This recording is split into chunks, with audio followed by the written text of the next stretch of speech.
അറബിയിൽ എങ്ങനെയാണ് എണ്ണൽ സംഖ്യ വരുന്നത് നമുക്ക് നോക്കാം. 1 വാഹദ്, 2 ഇത്നൈൻ, 3 തലാത്ത, 4 അർബ, 5 ഖംസ, 6 സിത്ത, 7 സബ, 8 തമാനിയ,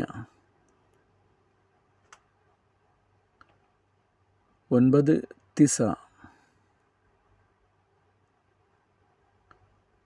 10 അഷറ.